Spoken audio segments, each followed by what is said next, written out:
Hey everyone, this is James Jackson again with another camera announcement reaction. So I just recently going over the C200. Now I'm going into what everybody else was very interested in, the announcement, or what Panasonic is calling a preview, and that is the reveal of their mysterious camera from NAB a couple months back, which I will just deal with this real quickly. I felt Panasonic's had the biggest bummer of NAB.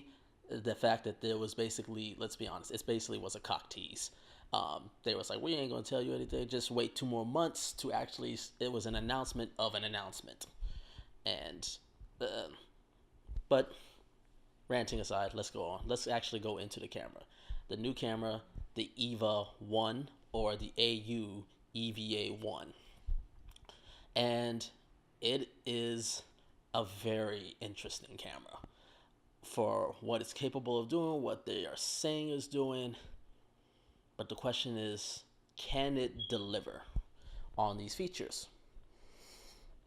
But let's go over what we do know about the camera first, and then we'll go into a discussion. So what do we do know? We do know it's a Super 35 millimeter sensor. It's a brand new sensor from Panasonic. It sits right in between their mirrorless line of cameras like the GH5 and their VariCam line like the VariCam LT. So it sits between a $2,000 camera and a $12,000 camera. So everybody was what's the price? We'll get to that at the end. So what can it do? It can do 4K at 60 frames per second. All right, at 10-bit 422. Awesome. It can do it up to 400 megabits per second, and it records it to SD cards. Awesome. Some other nice features it will have is that it will be, it's going to have the dual ISO from the VariCam line, particularly known in the VariCam LT. The dual ISO on there is 500.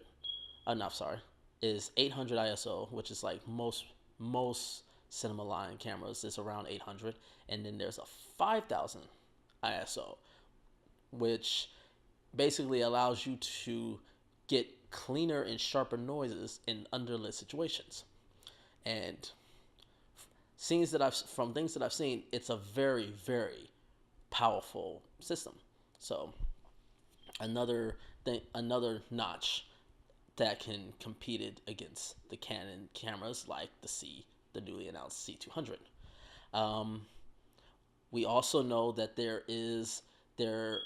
allowing you to remove the infrared, the IR cut filter from the camera, like similar to how an ND would be, and to allow you to get very, very creative with this camera. So you want to do some like crazy creative music videos. I believe this is something that you can really go. This is something that can be really creative. So that totally made no sense. But yes, it allows more. It allows more. It gives the ability to be more creative for a lot of indie filmmakers. It's super compact. It's super small. I think it's lighter than the FS5. So, and in a future firmware update, it allows you to record RAW externally at the full sensor readout, which I've had, by the way, I haven't mentioned yet, which is 5.7K. Wow, 5.7K. That is pretty damn amazing. It will take that full 5.7K image and downsample it to 4K. So on paper, it looks like to be an amazing camera from what we know so far. Okay, And let me just be clear. It looks like a solid camera. Let me be clear. It looks like a very, very, very solid camera. I cannot, I can't knock it. But I do have some concerns with this camera, particularly at the price that they are offering at, which is $8,000. There's quite a few concerns I have with it. Number one is the fact that there are so many key specs that we do not know about, mainly because they're still working on what can they do with the sensor. And I also think there's also some back room from the higher ends of Panasonic that are trying to make sure that this does not hinder their VariCam line, because look, those are $30,000 cameras. They've put a lot of investment in them. They're going to want to protect them, no matter what Panasonic may say about. They don't cripple their features, which is not true. And there's one in particular, and that is the fact that there has not been any camera from Panasonic that has had more than 12 stops of dynamic range. Now, 12 stops of dynamic range is not bad. It's not the end of the world. I'm shooting on the Canon C100 and it does 12 stops of dynamic range in C-Log. But as everybody pointed out with Canon, how we've moved on with 4K, we've also moved along in dynamic range. You have cameras like the Ursa Mini Pro that can do 15 stops of dynamic range. You have the F line of cameras that can do up to 14. They say really is about 13, but you can eke out. It hits the noise level about 14 stops, but they claim 14 stops. 14 stops of dynamic range. You have Canon, who's now reaching 15 stops of dynamic range in their RAW recording. I mean, and you have, of course, the Red cameras that goes up to 16 and a half stops of dynamic range. Almost every single line of camera has increased their dynamic range past 12 stops, which was for a while the standard. I mean, the Blackmagic Pocket Cinema camera, a sub $1,000 camera, can do 13 stops of dynamic range. Panasonic does not have it yet, even with the GH5, and the GH5 is an amazing camera. It is a good, solid camera. It still only has 12 stops of dynamic range if you get the Vlog that you have to pay for. And the fact that Panasonic would not give the amount of stops of dynamic range that this camera was going to have, it concerns me, especially when you're coming at an $8,000 price tag. That means you're pitting yourself against cameras like the C200 but also cameras like the FS7, which does do 4K.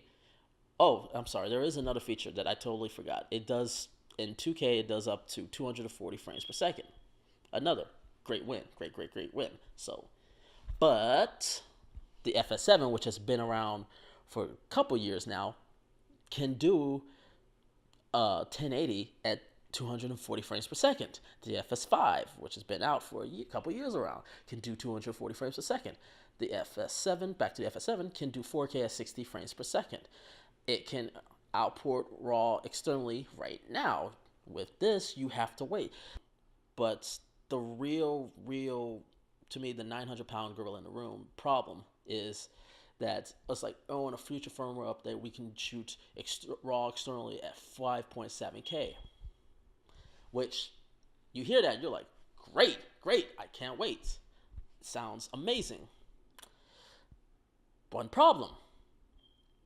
There is no company, third-party company, let me say, there is no third-party company right now that has an external recorder that can record 5.7K RAW. There's none. Atomos does not have one.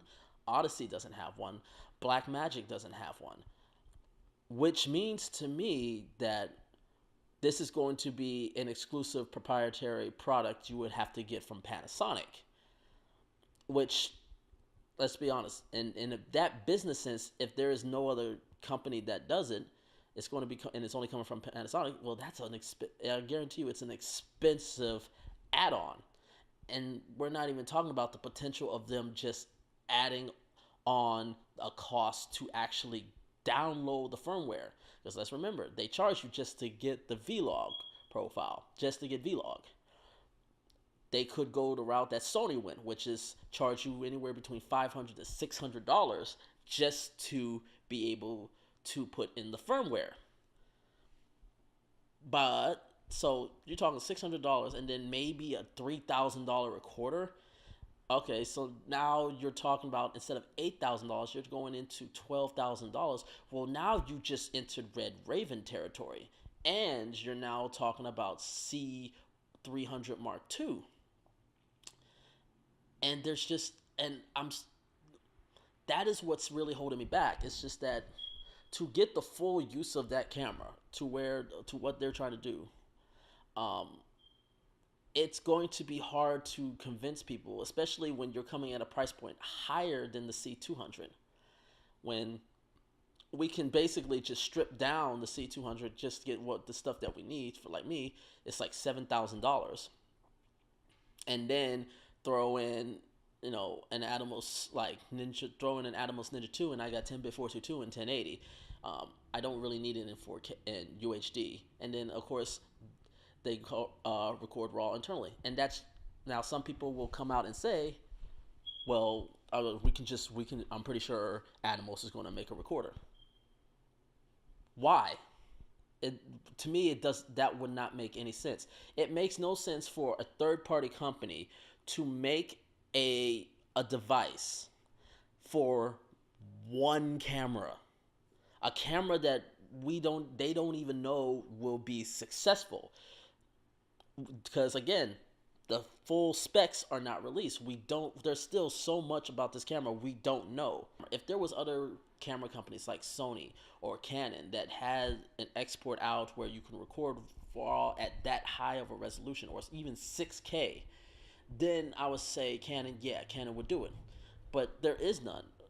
Every other company that has a recording option or a raw option at above 4K, they do it internally.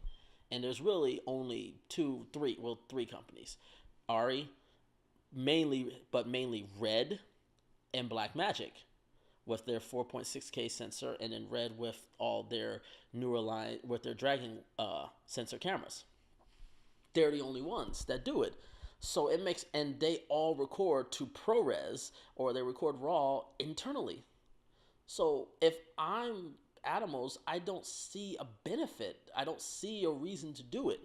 And same with Odyssey. I don't see a reason to do it. So which is why I say Panasonic is probably going to have to go with making the product themselves, which, okay, but which also means it will probably come at a very high price, premium. And the question is, well, and it's already at a high price. I think higher than what a lot of people anticipated it to be, around basically they said under $8,000, which really means it's $79.99. So under $8,000, so $79.99. So at that price point, you're already above the C200, and we'll go into these cameras. And I haven't even brought in the Ursa Mini Pro, which can do pretty much everything this camera can do, minus the ISO. And it has the infrared filter. You just buy the original 4.6K, and you get the IR pollution into it. No, I'm just joking aside. That was a terrible joke. But this video is going way longer than I probably anticipated. But the point I'm trying to say is, but overall, what I'm trying to say is, this camera has a lot of potential, but it also has a lot of potential drawbacks, and we'll just have to wait to see how everything folds.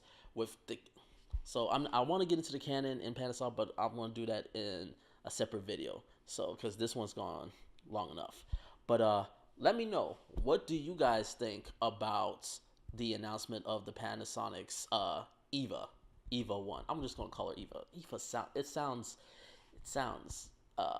sleek and sexy. So I'm just gonna call the camera Eva. So what do you think of Eva?